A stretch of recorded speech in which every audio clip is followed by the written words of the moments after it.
This is Ian Cerveny with Teletownhalls, here to help you improve voter contact. We know that communicating with voters is a challenge, especially now that direct mail and email have become equally ineffective. Your base is typically interested but not fully engaged, and undecided voters tune out campaign contact with regularity.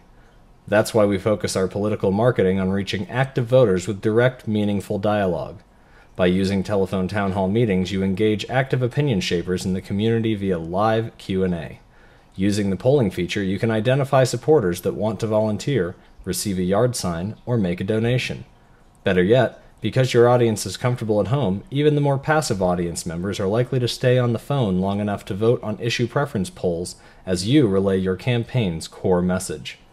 Telephone town hall meetings allow you to expand from an audience of a few dozen highly active citizens to an audience of thousands. You attract hundreds of individuals who would never think to attend a political event or read a campaign mailer. Voter outreach problems are no different in Oregon, so in August, the Art Robinson for Congress campaign held a telephone town hall meeting to reach out to undecided voters leading into the November general election. Here is the first thing a listener heard after picking up the phone. Hi, this is Art Robinson. I'm asking for your vote for Congress. In a couple of minutes, we'll begin a live telephone town meeting with the voters in this congressional district. Please stay on the line and join our conversation. You will be able to ask me questions. If you don't have time to participate this afternoon, please visit our website, artrobinsonforcongress.com. After a short introduction by our TTHM co-host, Art explained why he was running for Congress. Good evening. My name is Kurt Cerveny. I'm a volunteer with the Art Robinson for Congress campaign. Welcome to this afternoon's telephone town hall meeting that we're having. Please, if you have a question of Art, please hit 0 on your keypad now. Hit 0 on your keypad now, and we'll get you to Art as soon as we possibly can. I now introduce you to Art. Art, go ahead, please. Well, I'm running for several reasons, but the thing that concerns me most is the out-of-control spending in Washington. The Congress right now is spending twice as much money as they're taking in, and it's endangering everything. It endangers our Social Security. They may not have the money to make the Social Security payments, and it endangers our private sector. Every time we turn around, these men are spending money they don't have, and then they propose to take it away from the private sector in taxes, which simply diminishes economic activity and costs us more jobs. But their solution is just more of the same. For example, they passed a big medical bill which markedly raises taxes on the American people, takes $500 billion out of Medicare, diminishes services, and puts bureaucrats in charge of our medical system. This is a much higher cost, lower quality thing, again, hitting our private sector, taking away jobs, and the country is getting to the point where, due to this profligate overspending, we won't be able to fulfill even our simplest contractual obligations, such as Social Security, Medicare, veterans benefits, and other things like this. We have a lot of things in our country, a lot of concerns, and I expect that the voters will be asking about them during this town meeting. But if these people aren't replaced and the overspending and unbalanced budgets don't stop, we're not going to be able to do much of anything productive for our people. At the beginning of the town hall, we reminded people to hit 0 on their phone if they wanted to get in line to ask questions of the candidate. We screened callers with a variety of different topics and used select participant questions to dictate the flow of the call. Our next question is going to be from Gregory. Gregory, welcome to this afternoon's telephone town hall meeting. Welcome, and go ahead with your question, please. My question for Mr. Robinson. Both my wife and I are veterans. We both served during the Vietnam era in Korea. And as it stands now, both of us she requires extensive medical care, and I'm getting to that point. That's kind of difficult to get with the VA as it stands now. And how are you planning to address that issue as more of us veterans get older? This is pretty simple because we owe our veterans a great debt that we, of course, can't repay. But we must fulfill our contracts with them. And one of the most important contracts is the contract whereby we offer them medical care as a result of their service. And we have a problem because the Congress, in several areas, and this is a very important area, tends to forget about their contractual obligations.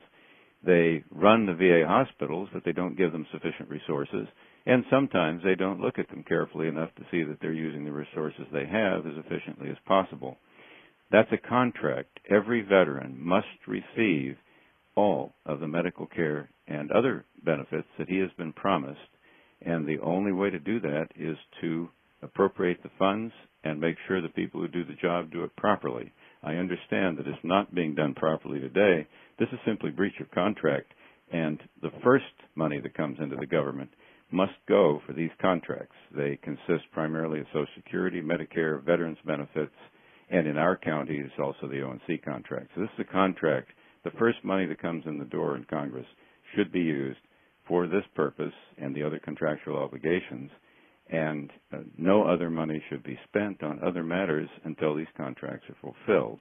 By the way, if anybody is interested in volunteering for the campaign, all they need to do is hit 1 on the keypad on their phone now. Hit 1 on their keypad on their phone now, and we will have a volunteer get back to you. And I think our next question is going to be from Jean. Jean, welcome to our telephone town hall meeting we're having this afternoon. Jean, where are you from? I'm from Williams, Oregon. Welcome, and go ahead and ask Art your question if you would, please. The only question I have is for the people to wake up before the catastrophe that's heading our way. And at 76 years old, my husband and I can't believe what's going on.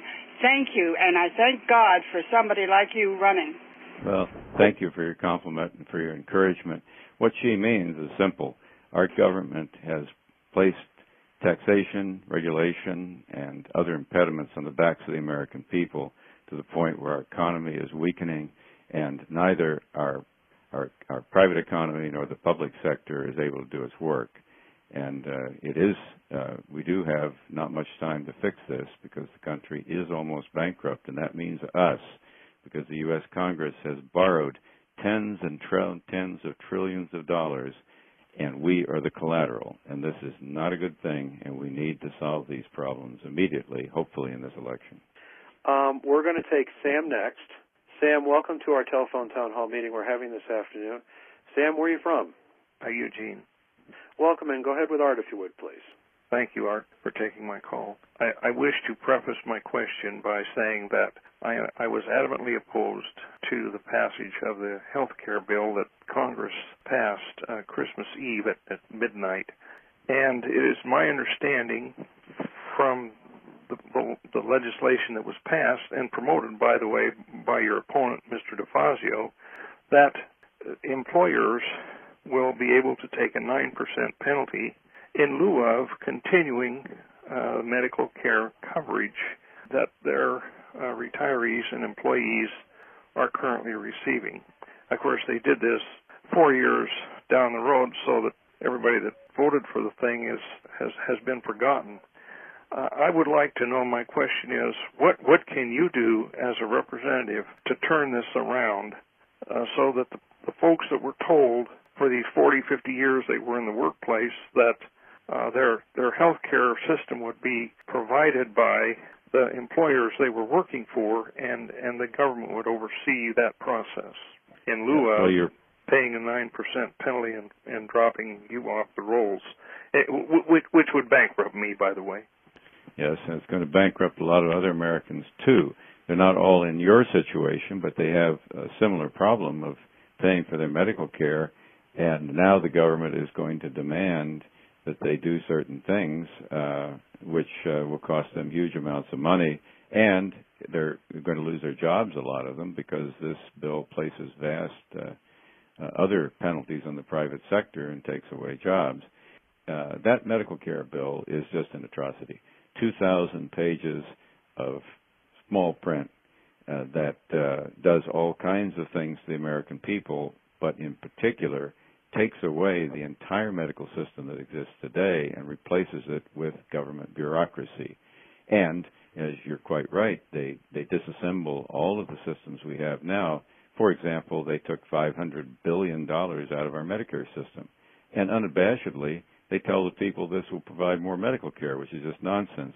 I'll tell you, there's exactly what I would do. First, I would work hard to convince others to do this, but what I would do is support and work actively for a bill in Congress to defund it so that it is stopped cold in its tracks.